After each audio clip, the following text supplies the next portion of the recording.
Hey guys, it is episode 6 of Cheerful Conversations, Wednesday, March 28th. I can never know what date it is, 2018. And today, before I get started with my show and introduce you to my amazing co-host, I wanted to field another Ask Apryl Anything question. And for those of you who know, or who have been watching some of the other shows, you know that if you want to ever ask me a question and keep it relatively clean, you can literally ask me anything by going to www.thecheerfulmind.com/AAA, ask me a question, and it might show up on the show, in a future blog post or something, but I will definitely get your questions answered. But I thankfully have a huge pool of questions to pull from, and this is the question that I wanted to answer today. So the question from this person was, what was the most helpful to you in getting back on your feet after hitting rock bottom, and why do you think the relationship with your boss, which was great in one position, changed when you took a different position? Did she ever apologize? So this is really interesting, and this is probably somebody who either has been following me for a while or knows me really well. For those of you that don't know or haven't read my book, I talked about this story of when I hit this massive burnout, and this is kind of the whole reason why I'm here in the first place and doing the things that I do. I worked for 3 years for this one supervisor, absolutely loved her, have a lot of respect for her. She was probably the first boss that forced me to prioritize work-life balance, which is something that's so important to me. And we had a really, really great relationship for the first 2 years. The third year, I decided to take a similar role, but with a different scope, same title and everything, but it was slightly different because it was just a little bit more demanding, and it was some of the responsibilities that she had before. And sometimes I struggle talking about this because I know that there was definitely a period of time where I was really, really angry about this whole situation. And it's kind of gone back and forth. But in that third year, I was probably at the height of my career, or entered that new job. I was at the height of my career. I was leading this staff advisory council at the university I was working at. So I had a lot of face time with leaders in the university. And and this is obviously my point of view. She might have something totally different. But I don't know, everybody around me, when I was upset about everything that was going on, they were like, I think she's threatened by you. And I didn't want that to be the reason. But now looking back at it, it could very well have been the reason. We were both pretty competitive, not with each other, but we were both ambitious people. And I think that might have been part of it. And it had nothing to do with me, yet in that moment, I was really, really hurt, because I thought that when I wasn't succeeding in that role, that it was all my fault, all my problem. It was I hit my peak, and I was basically not going to go anywhere beyond that, and I wasn't succeeding in that role. So I think that that's the reason why the relationship changed a little bit. One of the things that was really ironic was the day that I came to pick up my stuff, and I had been out of work, not coming to work for about 8 weeks at that point, because I took a 6-week medical leave and then 2 weeks to kind of, resign. The day that I picked up my stuff, because all my shoes and all of my paperwork and everything, things that I owned were at the office, that day she got promoted. And, I'm making assumptions here, and that's, we all do it, but it was almost like that made me feel like she didn't want me to fill her shoes when she got promoted. So that's kind of the thing. I see Charlie is chiming in. So, hey, Charlie, thanks for being on here. So, did she ever apologize? No, I actually saw her at a restaurant 2 months before my book came out, and it was very, very awkward. She was in the next booth with her family, and I was in one booth with my family. And I don't think that she really had anything to apologize for, and I don't even know if she knows my perspective of the side of the story, and it doesn't really matter. But I'm obviously at peace with it, because this is what my life is now, and I don't think if that hardship hadn't happened, I don't think I would be having this show right now. I wouldn't have written a book. I wouldn't be happier in my life. And so even though it was a tough situation, I'm super, super grateful. So hope that answers that question for whoever that was that anonymously sent that question in. And let's get the show started and start talking about happier stuff. So welcome to Cheerful Conversations. Oops, not that one. This one.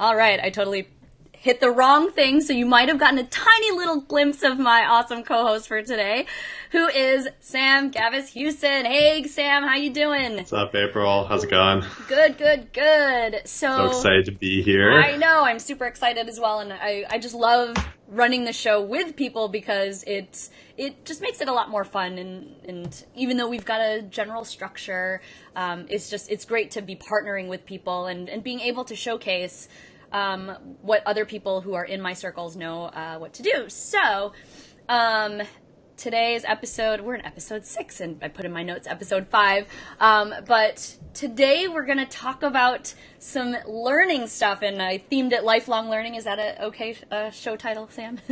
I love that title, actually, because I feel like that title, I didn't actually think of that title. That was all you, but you know, as soon as you said it, I was like, this is the perfect title for this episode, because this is really, you know, this whole thing goes back to both of us probably being little kids and learning new things and like continuing through today and continuing through into the future, right? It's not a, you know, static thing. For sure. And so I think that's the perfect title. Yay, awesome. And so I think that what I love about this topic, and this was an idea that Sam had proposed, and it's great because then I don't have to necessarily think of stuff, but it's a topic that we all experience through our entire lives, and we kind of have to be a little bit more proactive about it as we get older, because, you know, school is already a structure that's set till we're basically 22 and or 18 in some cases, but being able to, you know, continuously learn, even if we're not officially in school, we're always learning about something. And so I'm super excited to dive into this topic and explain why this topic is so relevant right now and is on top of your mind today to bring this up on the show. But before we do that, let's just get to know you a little bit better. So Sweet. Why don't you tell everyone what, who you are, where you live, what you do, just quickly give us the brief lowdown. Yeah, for sure. I am self-employed. I help software engineers interview for jobs, and I currently live in New York City. I work primarily online with people, so if they're, you know, going through the interview process and they want to get a job at a really good company and they don't really know how to approach that, or especially when people have gone through that process and not succeeded, I help them identify what are the things that are going wrong and help them to hopefully do better. So like my clients have gotten a lot of jobs at great companies, and, you know, I'm just continuing to build that out. And I love the episode that you did 2 ago with John about the entrepreneurship stuff, because that really, you know, I can definitely resonate with all of those things, having left my job about 8 months ago to do this full time, and just like having that experience is, you know, an interesting ride for sure. 100%. And a lot of learning involved. Yes, a lot of ups and downs. It's definitely a roller coaster. And so obviously you've been on you're working in your job full time now. So what were you doing before that? Because I'm always curious. Yeah, so I was a software engineer.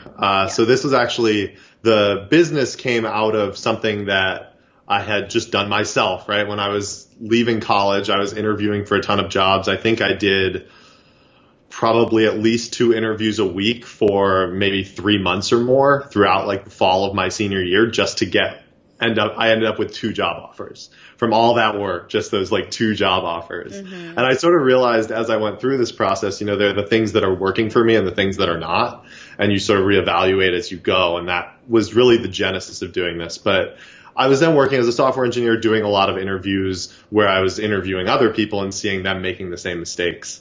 And then I started doing this on the side about beginning of 2016. So it's been a long time that I've been working on this, but only recently that I actually started doing it full time. So that was June of 2017. I actually left to go full time. I love it. See, and I feel like I draw a lot of engineer type friends who then shift to something else because there's just so much, we have so much in common and our brains think the same way. But it was just funny listening to you talk about like, oh, I was seeing all of this stuff happen, and you're sitting there literally like engineering this whole like life process. And you know, sometimes I get a lot of people that are like, oh my God, so you were an electrical engineer and you're not using engineering anymore. I'm like, I kind of The horror. am. A horror. Yeah. I mean, and I think too, what's so great about the work that you do is that I know that, you know, and this is a total stereotype, but engineers tend to be more on the introverted side and they're a little bit more quiet. And, you know, sometimes to succeed in business, you have to have that savvy to show up in interviews, especially if you want to go for leadership roles. And so it can be really hard to be an introvert, but, you know, go for some of these positions because you have to talk about who you are, and just to get your foot in the door to then probably, you know, do your engineering stuff. But it's hard. It's definitely something that's needed for that niche. So I think that that's great that you were able to take that full time. That's amazing. Because I know that there's also a lot of people who question out there, like, you know, how do I make that transition? Maybe you want was there a turning point for you that you just were like, I can do this full time and say goodbye to a lucrative career? That's actually an interesting question. I think that the turning point for me was not so much around the business as it was around myself. Okay. So the turning point was really when I realized I can't keep sustaining doing this and also working full time. Mm-hmm. So it's like I need to choose one thing to do. And I realized, hey, I have enough savings that I can do this. I'm not married right now. I don't have kids. And so I have that flexibility where if I want to try this for a year, or I want to try this for 2 years, I can do that without taking some massive risk. And I was seeing growth in the company as well. So it wasn't like I just jumped without knowing anything about what I was doing, but it was definitely something where I jumped much earlier than I would have if I was in the situation where I had a family and I was, you know, had people dependent on me, because I was making a really good salary, like as a software engineer. Yeah. You know, even out of school, you do really well. And now I'm not making very much. I will say that. Yeah, I mean, it definitely takes time. I'm definitely not making as much as I was in my former job as well, but also the things that I used to have to pay for, you know, I think it did take, I mean, my jump was more kind of forced because I, you know, hit a wall and got sick and all that fun stuff. But it was really, really hard to make that transition. And, you know, I think this is good to know, just even for some of my clients who are right now in that position where they're working full time, they're starting a business, and they're working with me because they're trying to like juggle the two. Some of them, most of the people who are in that position, they have families and they have spouses. And so, you know, it's like trying to figure out what's the right formula for making that switch. And I think that there's a piece of, you know, sometimes you get forced into it, or sometimes you have to make that choice and know that you've got some sort of stability to last you while you're building. But it's so true. It takes a while to get a business moving. So thank you for sharing that. Yeah, for sure. So we can kind of go back, because I like to always share with everybody too, like how we met. And I know that I met you at a Cubs game in October, and so you were full time at that point. But I don't even remember.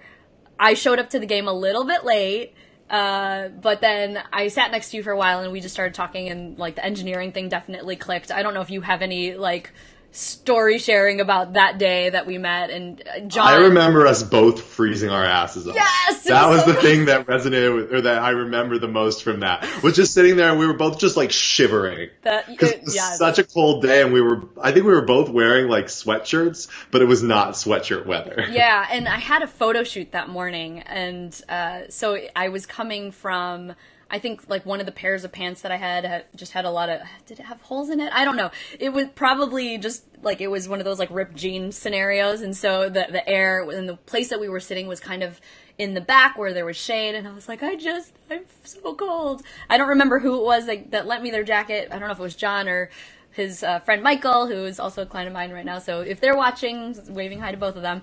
Hey guys. But but yeah, that was super fun. But I also felt like that because when I'm really, really cold, I'm not really even good at conversation. So the fact that we still connected and we're able to talk about stuff. We broke through the cold. So that's awesome. And so, yeah, I'm hoping to come back to New York. I have tons of friends out there. So like definitely do it. when I It's the do place that, to be. I will come and see you. We'll definitely connect again. All right. So the next question I have for you is non-work related. What is one thing that you geek out on? This was like a really hard question for me to think about because there are so many things that I geek out on. Yeah. But I think the one thing that really came to mind for me was food. Food? Yeah, like it's gotten to the point where my parents don't buy me gifts anymore. They just pay for me to get like a nice meal in New York as a birthday gift, which is just for me the most fun thing. And the story that I remember specifically from this is my girlfriend and I went to a restaurant in New York called Hearth, which is a sort of fancier like farm to table restaurant. Okay. And we got there early, so we were probably the first people seated, and so our waiter had all the time in the world. And he came to us and he probably spent 15 minutes explaining in detail every item on the menu. And my girlfriend's like bored out of her mind. But I was just like so excited by this. I was like, no, don't go. Like, tell me even more about this. Because I just get so excited about that. And I love cooking and I love trying like weird ingredients and stuff. Yeah. So like going to Whole Foods and seeing what the weirdest looking vegetable is I can find and just like, what can I do with this? So that's definitely like the biggest thing that I geek out about. I love that. And just because I love New York and I probably haven't been to half of the decent restaurants there, what is your favorite restaurant in New York City? That is a really, really tough question. I think Hearth is definitely up there. That's a really good restaurant. Also, Momofuku and Morimoto are two other great restaurants. Are those like Japanese or? They're both. So Morimoto is very Asian themed, and Momofuku is less so, but still with a bit of an. And they're both of those are pretty fancy restaurants. So it's like, you're going to probably do like a prefix menu or something like that. And it's going to be more expensive. But one of the things I love about Momofuku is that you sit at a bar that's around the kitchen. So you are literally watching them. We sat there our meal was probably 3 hours. And for the first 2 hours of that, they were slow roasting these eggplants in front of us. And it's like you're wondering for like 2 hours, when are you going to get to eat this freaking eggplant? Yeah. And then it shows up on the plate, and it's just like a cool thing to see to me, to see the whole process of that. And the food is also phenomenal, so, awesome. All right, I'm gonna go to one of these 3 restaurants the next time I go. Do it. And you Absolutely. might have to come with me. I'm there. Yes. If you're paying, I'm there. Yes! Okay, just need to make a few $1 million.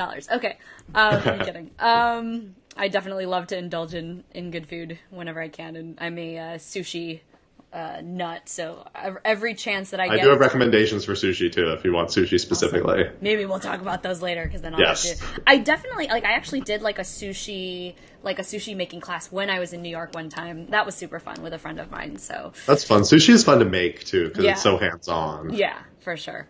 Okay, so the next and final question before we get into our theme is, I like to ask a random icebreaker question from I don't know if I have, it's like I can't hold it. This is my vulnerability is sexy game. There's a friend of mine who made this game, and I love the questions, so I'm like, I'll just use them for my show.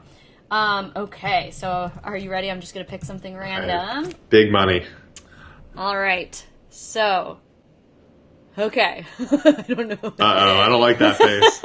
Okay, I'm going to turn it around. The question is, what is the story of your first name? Do you feel it suits you? I'll answer this too, because I think this is good. I feel like people have asked me that before. I'm not totally sure the story in terms of like why my parents picked it, but one thing that I think is funny about my name, which is obviously Sam or Samuel, is that my best friend growing up was named Caleb, and he had a younger brother named Sam. And when my parents were having me, they were debating between the names Sam and Caleb. And so my friend's parents obviously got their choice of both, because I have a sister. But She That's is not awesome. named Caleb. Yeah. So did they know each other, or was that just totally coincidental that your friend? Nope. No association whatsoever. It was totally So it was random. like, I'm gonna get this name and you get that name, because I know that there's been That would be people. pretty funny though. Yeah, like, oh, but you're gonna name that? Okay, so I guess I'd choose the other one. Story behind my name, and I've told this to so many people. Just obviously, I'm born in April, so my favorite month is coming up here in a few days. And I think it was, I don't know if just the April with a Y was just to be unique, but my parents did tell me, I don't know if they're lying to me or not, that I was actually due in May, in early May. So if I was going to be born in May, they were going to name me with like MAE instead of MAY, like just to be different from the month of the spelling. And I was born early, so they got to name me April with a Y to just make it different. And for the longest time, I thought I was the only April with a Y that existed in the world. And then when the internet came up, I was very sad. So, yeah, I feel like am much better suited as an April than a May. So I'm happy that I was born early, but I guess I can't really control that. Or maybe the universe was just destining me to that. So awesome. Yay. Okay. So we've talked, we've gotten to know each other, and the audience has now gotten to know you. We're all best friends now. We are all best friends. So let's talk about this whole concept of learning. And the thing that I wanted to kind of start with is, when I saw this topic, I was like, ooh, this is interesting. Like, what can we talk about? The options are limitless. But I wanted to get a little bit of the backstory to, because you had mentioned that the reason that you think that this is relevant is that you had a goal this year to learn something new every month. And so kind of wanted to get the backstory of like why you decided to do that, and how is it working, and like what have you done so far in the first 3 months, and how is that all going, and what are you doing for April? That's a lot of questions. Yeah, I'm going to take it back slightly further than that, actually, because I think that this is relevant to the whole thing, which is the decision to like quit my job, or the decision actually to start a business in the first place. Perfect. Because I think that I've always been the kind of person who just like loves learning new things, and almost to like an obsessive degree, which is part of the reason why I ended up doing this. And part of the reason why I wanted to start a business in the first place was that I was starting to get bored with my job. Yeah. And when you start a business, you're literally, the only thing you're doing is learning new things. It's learning everything new and basically starting everything over again, because it's like you haven't done any of this stuff before. Yeah. And so I think that, going along with bringing it back to specifically this goal for this year, I felt like I'd gotten into a bit of a rut where I was just like doing the same things over and over. And, I sing and I've been learning to play guitar, and like music is one example of something that I like do for fun on my own, but I'd never really spent much time branching out beyond what I had already done. Yeah. And so, I'd have habits or, activities that I would do, but they start to get boring after a while, because you sort of get to the point where it's like I either have to commit and get really, really good at this thing. Yeah. That's the story or it's going to be life. boring. Yeah. Or I have to learn something new. Yeah. And so I ultimately decided that I'm not sure there's anything right now, at least, or I don't even know what it would be that I want to like really, really commit to. Mm-hmm. And learning a bunch of new things. So my goal was to learn a new skill of some sort every month this year. And so I decided that would be a great way for me to experiment with different things, see the things that I enjoyed, and see things that I might want to dedicate more time to. Mm-hmm. And the straw that broke the camel's back, or the thing that really got me to do this, was that Ramit Sethi launched a course called Teach Yourself Anything, awesome. Which is an interesting course. But regardless of the content of the course, that just got me thinking, this is something that I really want to do. Yeah. And so I made a list, as one does, of I listed about 12 different things that I thought might be interesting to learn. And so in January, I started with speed reading because I decided that that would be a good thing to help me learn everything else faster. Mm-hmm. And then last month, I focused on learning how to become a better poker player because I am going to be going to Vegas at the end of April and don't lose as much money this year. Yeah, that's awesome. I used to play poker a lot did we talk about that when we... No, we didn't, I don't think. We used to do like Sunday Texas Hold'em tournaments like Love it. weekly when in the early 20s. Or, the early years after college with $10 $10 buy-in. Yeah, I used to play at my old company, actually. We'd do like Thursday nights. We would play poker, it's just like a really fun social thing. And then I feel like you go to Vegas and it's like a super not social thing. Yeah. But it's still kind of fun. Yeah. And I don't like the idea of actually gambling. So poker is like a little bit better because you have strategy some control. Yeah. Awesome. Okay, so that was February. So that was February, and then this month I'm learning how to draw. So this is the example that I chose to share with you guys. If you can see that, it's obviously like some sort of landscape, and awesome. This was after a little bit of practice, and this was also with some instruction. So don't, if you're thinking about learning how to draw, don't think that it's going to look like that the first time necessarily. But and this is the end of March, so this is what he's learned over the span of the month. Okay. No, that's awesome. And also I've been going through for this one I purchased a course on Udemy, and I've been going through that, and it's nice because they walk you through a lot of this stuff. So it's not actually, it turns out that drawing is not that hard when you know where to put stuff, right? It's like, it's about drawing straight lines, and then it's about knowing like there should be some shading here. Yeah. And so when someone walks you through it, it actually makes a big difference. And I always thought that I couldn't draw to save my life. Yeah. But, obviously that's not true. Okay. To a degree. I'm not saying I'm a great drawer. So now I can't say that I can't draw to save my life, because I could just go. And I was just actually checking out some courses on that site, and they're so cheap. And it's just like a great way to like immerse yourself into something before you make that super big leap.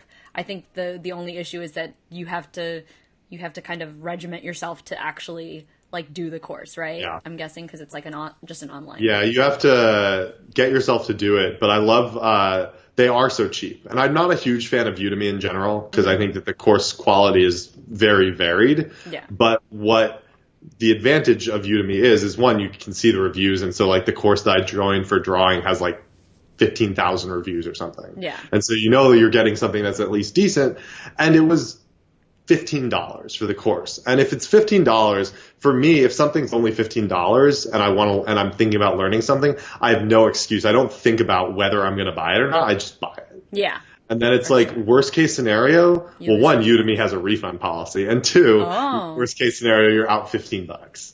Yeah. So it's like, you do have to commit to doing the thing, but if you're interested enough in the thing, that shouldn't be the primary You can't issue. use money as an excuse of like, oh, I can't do that. Yeah, I mean, don't use money as an excuse. To anyone out there, don't use money as an excuse. Yeah.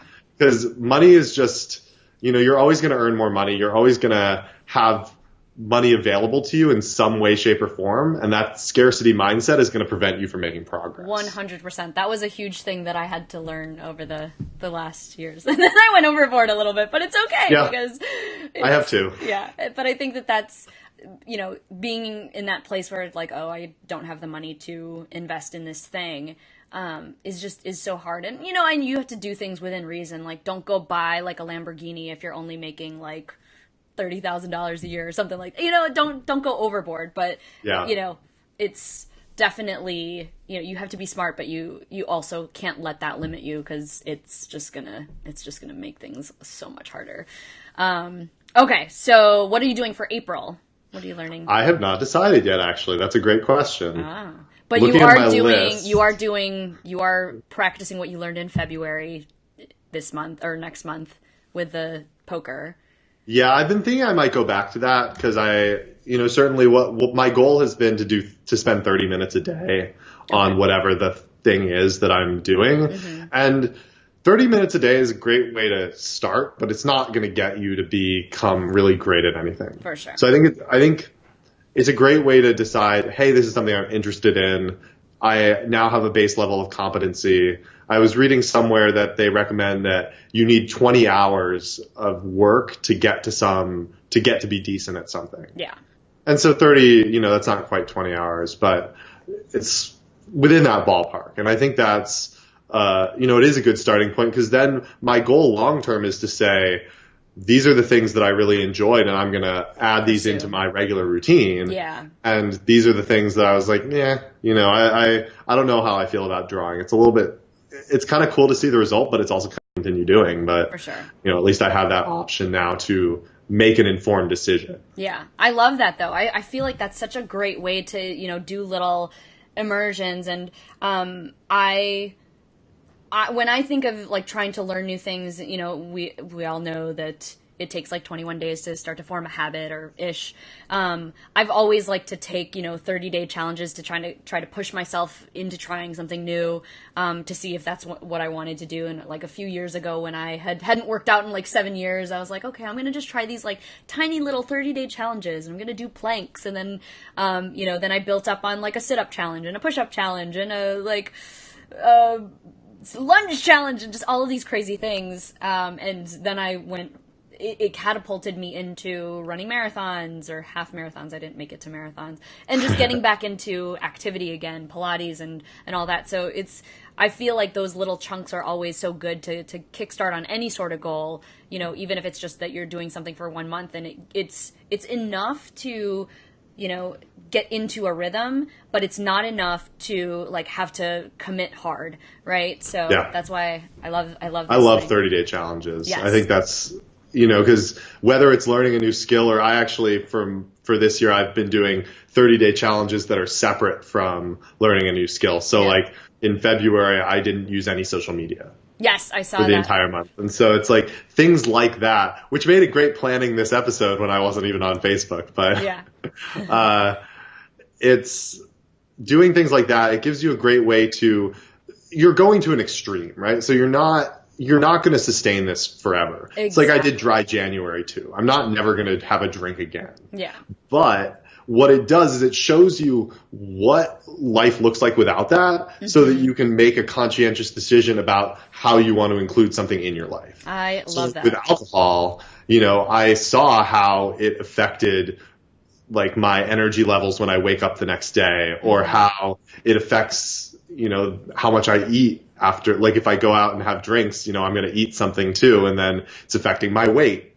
And so by just cutting it out only for the month, I can say, here are the circumstances in which I want to use that or have that be a part of my life, and here are the circumstances in which I don't. Mm-hmm. And same with social media or anything else. And I think that 30 days is totally doable. Totally. 30 days, it's like you have no excuse not to do it. Yeah. So if there's something that you want to try it for 30 days, see what happens. Yeah, absolutely. And 2 years ago, I did a 30-day dance challenge that one of my friends she had started, because her birthday's in April too. I was like, oh, I'm totally doing this. And I posted daily on Instagram and, pushed it to Facebook. Can't do that now because they will cut off my access on Facebook if I use music in the background.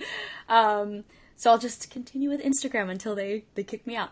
But I did it for a week last year because it was crazy. But seeing the difference between a week and 30 days, I feel like 30 days is like you start to lose steam at like day 22, and you're like, I just gotta push.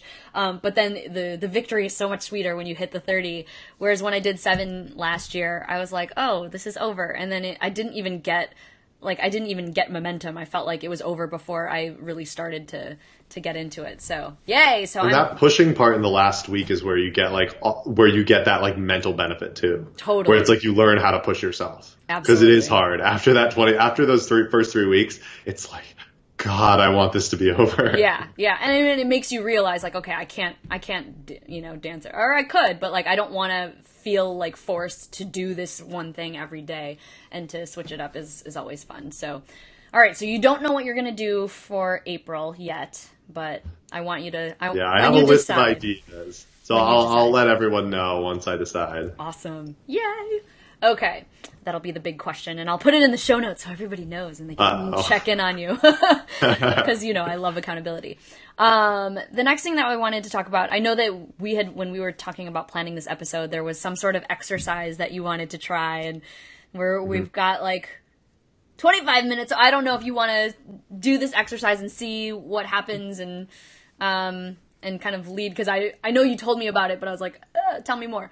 Yeah, let's try it. Okay, let's do it. Because I want, and to be clear to everyone watching, this is an exercise for everyone, not just for Apryl. So you should try this along on your own. I'm just going to be the guinea pig, and you're going to just see me potentially mess up. So the pressure. It'll be interesting. Yes. And I've never taught this before either, so it'll be an experiment. Yes. But this is a memory exercise that comes from the book Moonwalking with Einstein, which is a book that I highly recommend if you're at all interested in like memory or how to remember things better.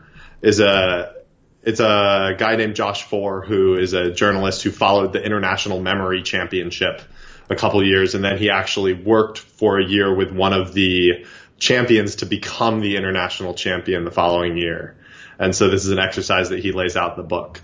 And so what we're going to do is we're going to memorize a very random shopping list of items. Okay. And that list is going to be pickled garlic, cottage cheese, Pete's smoked salmon, 6 bottles of white wine, 3 pairs of socks, a dry ice machine, 3 hula hoops, and a snorkel. Oh, frick. So okay. You don't have to memorize it yet. Okay.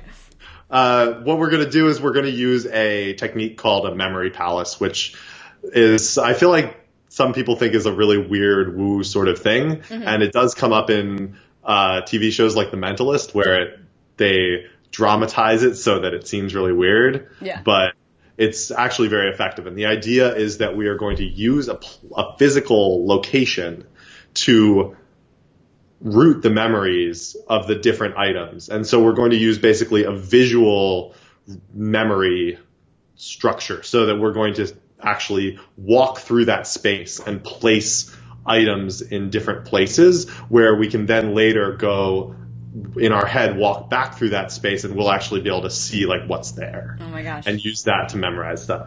Okay. So the keys here, first of all, for everyone, you probably want to start with somewhere that you know really well. So either like your childhood home or, you know, your current home if you've been there for a long time. And you're going to start outside. So you're going to start the end of the driveway. So hopefully if you have a driveway, the end of the driveway. Otherwise, you can start on the curb outside of your house or whatever it is. Okay. And so the keys here are that we are going to take each thing and we're going to picture it in a place. And you want to create an image that is going to be very memorable. Okay. So I'm not going to go too deep because they have some pretty explicit examples in the book, but sexual imagery is very helpful for memorizing stuff.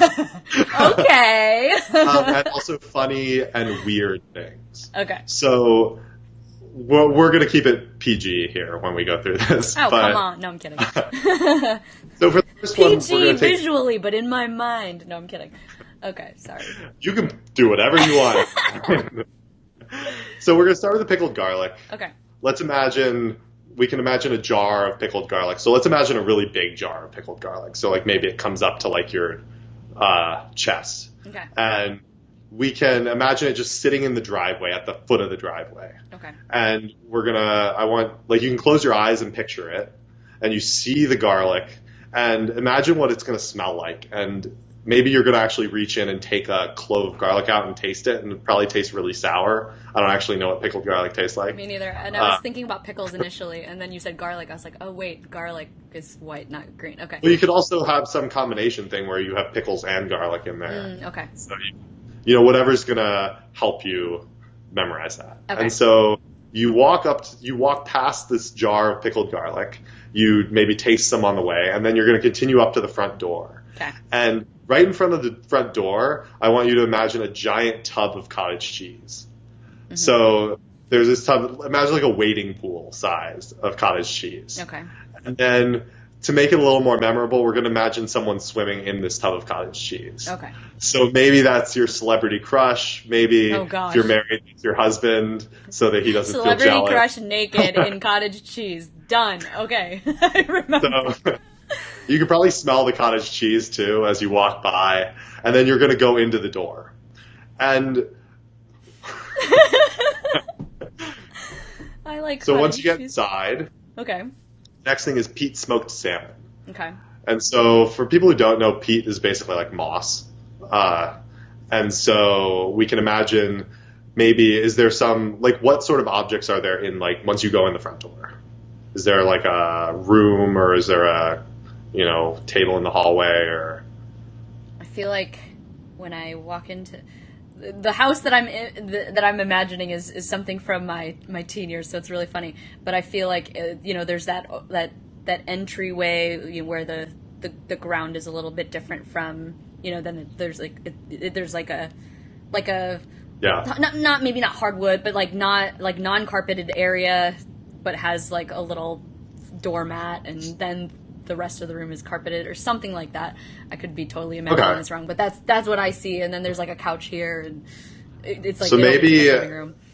You can imagine like that little area in the front is going to be there's going to be just a pile of peat on the floor and it's all burning and there's like a salmon sitting on top of it. Okay. Or you could imagine a salmon sitting on the couch and smoking a pipe of peat. Like whatever it is, you want to just pick some sort of image like that. So pick something. And you said it was like peat smoked. It's peat smoked salmon. So smoked salmon. Okay. Yeah, I know smoked salmon. I don't know why I was thinking sausage. Is that weird that I don't know, I'm thinking of maybe I was still thinking about Celebrity Crush and never mind. This is getting awkward. No, I'm kidding. Okay. Smoked salmon, Pete smoked salmon. Okay.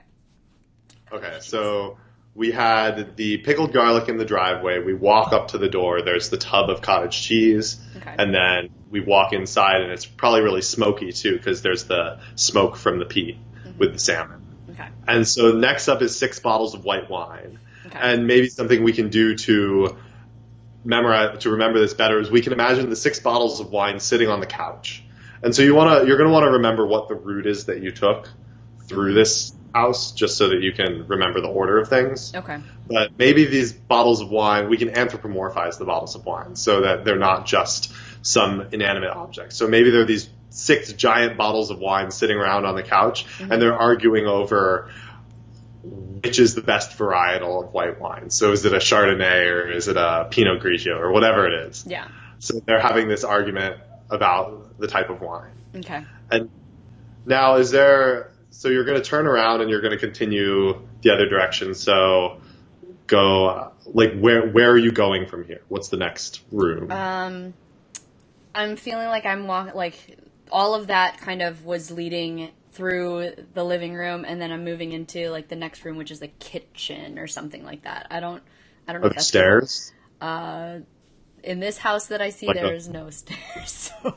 Is there a lamp or something so the next thing is our 3 pairs of socks. Okay. And so what I want is something that we can drape the socks over. Okay.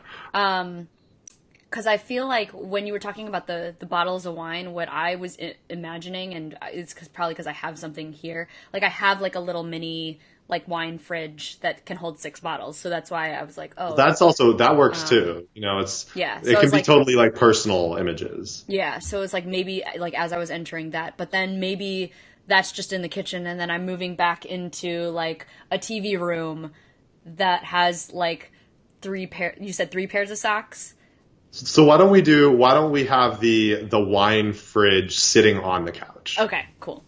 Because that's going to be something weird and out of place. And we want the weirder the better, because it's going to stick in your memory. Okay. So is there a lamp or something that we could drape the socks on? Sure. Let's do it. Don't make it up unless there is one, because it's not going to stick if there isn't one. Or you could actually, let's do this. Let's imagine we have 3 pairs of socks that are being animated by a ghost, and they're floating in the doorway to the kitchen. Okay.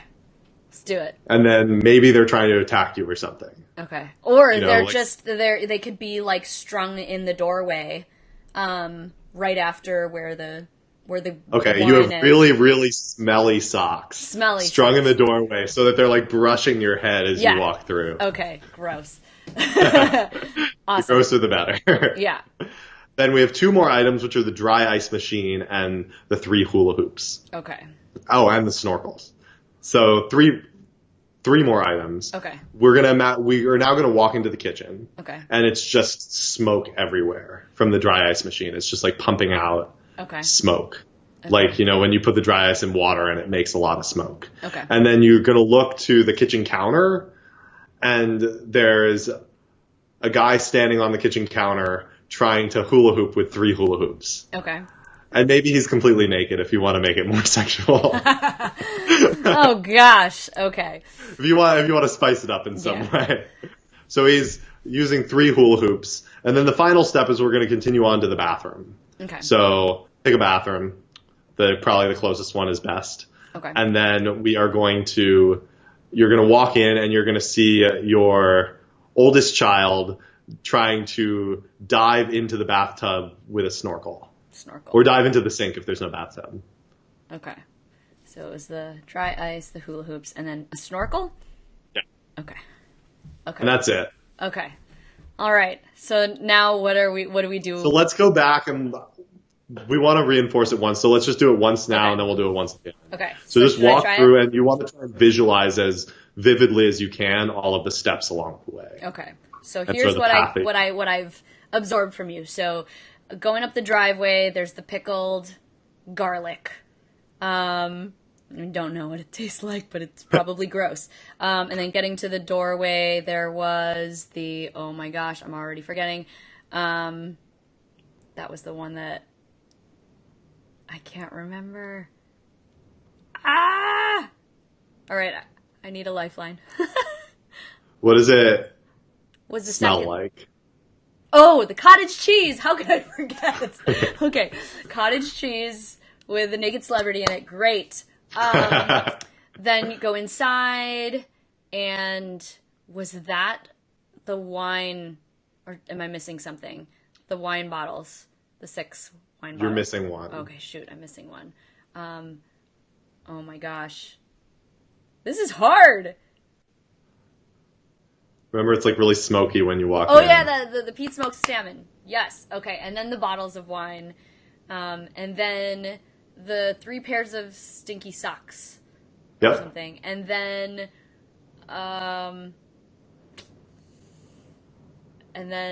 was that the dry ice? Because you went into the kitchen, it was smokier, and then there's the dude with the hula hoops, and then how many hula hoops? 3. And then the last thing, it's like the bathroom.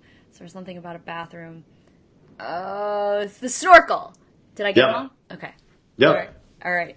Nice. Okay, so I think reiterating that, if we had more time, I would say reiterate it a couple more times and like really try and, zero in on the senses that you're experiencing as you go through it. Yeah. Because it's like, as soon as I said, what does it smell like? You got the cottage cheese. Yeah.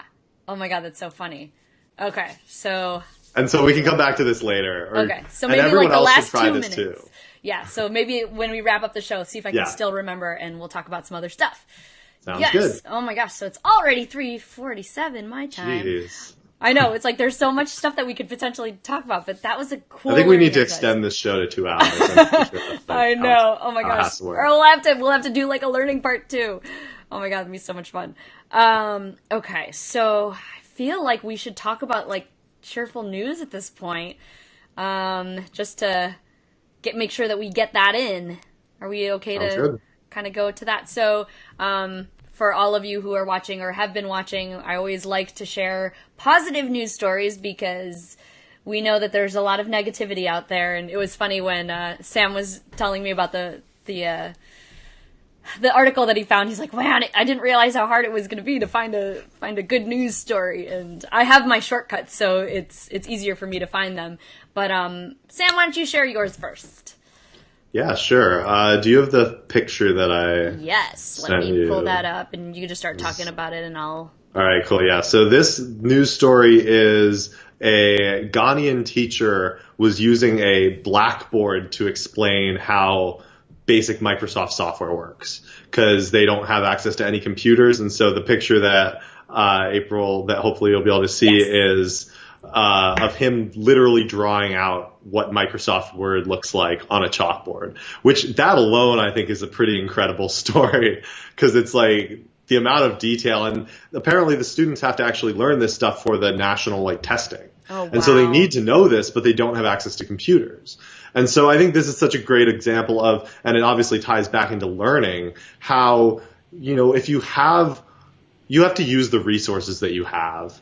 And if you use the resources that you have, humans are very resourceful. And so you can do so much, even if you don't think you have what you need to do whatever it is.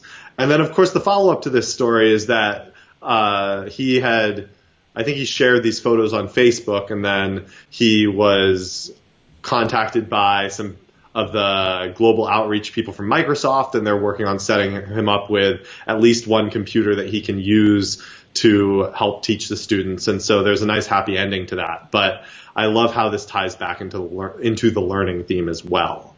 And just sort of, we can see how lucky we are to even have the basic things that we have, like our computers, and being able to use Microsoft Word and learn from a computer instead of having to learn from a chalkboard. For sure. Yeah, it's crazy. And I had heard about that in my filtered positive news stories. And I saw that. I was like, that's crazy. But it's just so, that image was so intricate. Like, wow, like, I don't even know how you could learn that without, it probably goes back to that whole like memory thing. If he's teaching this, he might have an image that he's redrawing, but it's so fantastic. So thanks for sharing that. My news story actually had two, and I wasn't really sure, so maybe I'll just share them both. Do both. I saw an article, and I'll just put these in the show notes so that I can just kind of talk through them. One of the news articles was about this like Chick-fil-A cashier who, I guess there was a guy who went through the drive-through and he, paid for his stuff, but then he drove away and he didn't take his change. And this person, the person who was, the cashier, basically held on to the change, and maybe it was like $3 or something, maybe $13. I don't know. It was under $20, but he knew that person was a regular. And so he was like, when that person comes back, I'm going to give them the change. And it took about like 5 or 6 weeks, but then he came back and that person gave the money and thought it was just like such a great, like, wow, after all of that time. And I think he had it like in an envelope, like with him every day, just in case he showed up, which, I just feel like that's something that somebody could totally be like, oh, okay, it's $3. Like, I'll just pocket it. And like, he's never going to remember. But the fact that he went through that detail and totally didn't need to. And even though it's not a lot of money, it's just the thought that counts. So I always love stories like that. So that's one. The second article that I saw, and these are not necessarily learning related, but the second that I saw was there was a man who ran a 10K race, and he actually had a heart transplant, and I guess from this kid who had died, and which is the sad part. But to honor him, he basically ran a 10K race.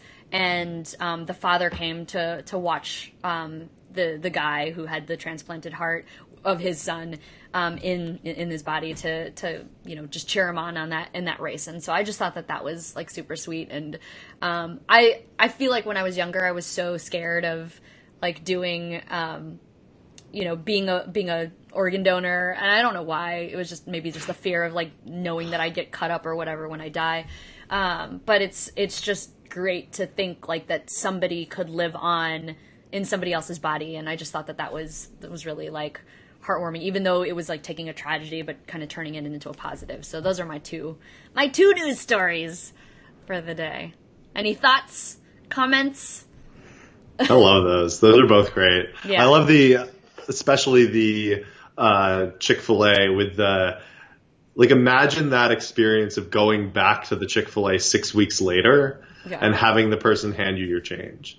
Yeah. Like, I know that person was already a regular, so he was probably going to go back to Chick-fil-A anyway. Yeah. But that just elevates that to a whole new experience. And I think, particularly for anyone who's listening who has a business or who works with people in any capacity, it's like, how can you do these little things? That's such a trivial thing. Yeah, and it's but how can you do these little trivial things that, are going to make such a difference to someone's life? Like, it doesn't matter to you one way or the other. And, he probably just threw it in his bag and forgot about it until the guy happened to show back up. But like, just that little act of doing that led to this amazing result, which is so minor. But, think about when you have a nice interaction with someone on the subway or something. It's so unexpected. Yeah. And it just makes your day. Yeah, for having sure. just that little interaction. So I For love sure. that. Yeah, there was actually that just made me think about this time in Vegas. It was maybe 2 years ago. One of my best friends, we would go on trips together, and just do like a crazy fun girls weekend. But the last time we were in Vegas, which is I think was 2014, we were, and I remember this vividly. We were standing outside of like the Planet Hollywood casino, and there was this group of like drunk guys they were just kind of almost hobbling together, and I had noticed that like out of nowhere, like there was $100 bill sitting on the ground, and it had fallen out of like the guy's pocket, and like I could have totally pocketed it, but I didn't, and I was like, karma's gonna get me if I don't do this, because I had seen it literally fall out, and so I went up to him, and he like, it was so hard to get his attention because he was so belligerently drunk, and I was like, I think this fell out of your pocket, and he was like, are you freaking serious right now? Like, thank you so much. And so that made me feel good. But it's, it's little stuff like that, I wish people would do that for me someday. And I mean, there's been times that I've lost keys and wallets and stuff like that. And for them to show up again, it's such a great feeling. And it's such a little action that can make such a big positive impact for people. And so I guess the learning from that is like, what types of little things can you do that'll have that big impact? And, because otherwise, if you do the expected action, that just pursues this, this perpetuates the whole negativity aspect that we constantly see in our lives. Right.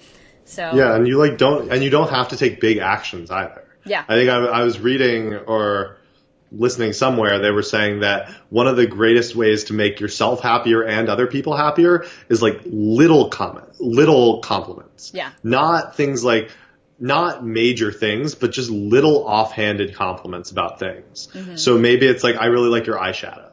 Yeah. Or like, I don't know, whatever it is, but just those little things that makes such a big difference, and the fact that you noticed it in the first place, it doesn't have to be a big thing. It doesn't have to take a lot of effort on your part, but it can make such a difference for that person.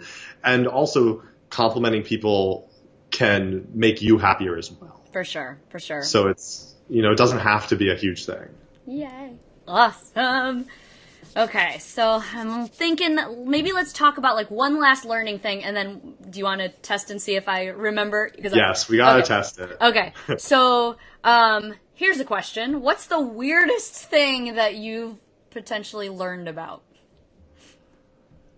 That's a good question. It's like, I don't know if that'll take 2 minutes, but I think one thing that I definitely am interested in learning more about is lucid dreaming. Which I think is kind of a weird thing. I was certainly inspired by watching Inception. But I think it's actually like a very real thing, and it's a very interesting topic, and there's a decent amount of science to back up, the benefits of like learning through, you can literally practice skills while dreaming, and that will help strengthen the neural connections.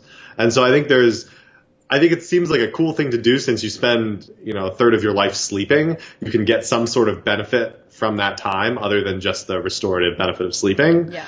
And it's also, you can have, like, people talk about having all sorts of crazy experiences that are things that physically couldn't happen in the real world. Mm-hmm. So it's like, flying to the moon or whatever it is. And just, it seems like an interesting thing that would be cool to experience. And I don't know if that's weird or not. I know, I was trying to It doesn't sound weird. But I also was thinking, because when you mentioned dreams, I was like, oh yeah, like I would totally geek out on, like what's the meaning of dreams? But then that kind of took me to like all of these more woo-woo things that, that I know people who deal with it on a daily basis, and it's just like a normal part of their lives, but it, as a logical engineering type, it's like it might seem weird, but I've been able to embrace more of this woo-woo stuff, so it's like maybe that's not weird anymore. And I feel like I've also gotten into this place that I just don't know, like I feel like there's nothing out there that's weird anymore, but I think you have to suspend your disbelief a little bit too, because it's like until you really like give something a fair shake. I mean, maybe there are probably exceptions, but I'd say most things like deserve at least a little bit of your time. For sure. And I just feel like too, if you're going to put forth an effort to learn something, It's probably not weird because you're interested in it. So then it Yeah. would just defeat the purpose. So that was probably a stupid question, but hey, fun question to end on. All right, I think we've got 30 seconds, so I'm going to sit here and try to remember one more time, see if I can do it in 30 seconds. Ready? Go. Okay, pickled garlic, cottage cheese, Pete's smoked salmon, 6 bottles of white wine, 3 pairs of socks. Was that what? 3 pairs of socks. Of dry ice, or is that it? Well, dry ice machine. Dry ice machine. And then 3 hula hoops. And oh my god, what's the last one? Crap! You walk into the bathroom. Snorkels! I was like, snorkels. Okay, I did it! I was 5 seconds late, but okay, I let it run just a little bit long, but thank you so much, Sam, for being here. This was such Thanks a great... for having me, April. Doesn't it go by so fast? It's like, Yeah, we had a whole list of I wish things. we had another hour. I know. Real. Well, I'll have to have you back on the show again at some point. Sounds good. So thank you so much, and for all of you who have checked in, of course, Cheerful Conversations is on every second and fourth Wednesday of every month, and so we will see you April, I think it's 11th, at 3 p.m. Central. And thank you so much for watching. Thanks, Sam, for being here, and thanks for checking out the show. Bye, everyone.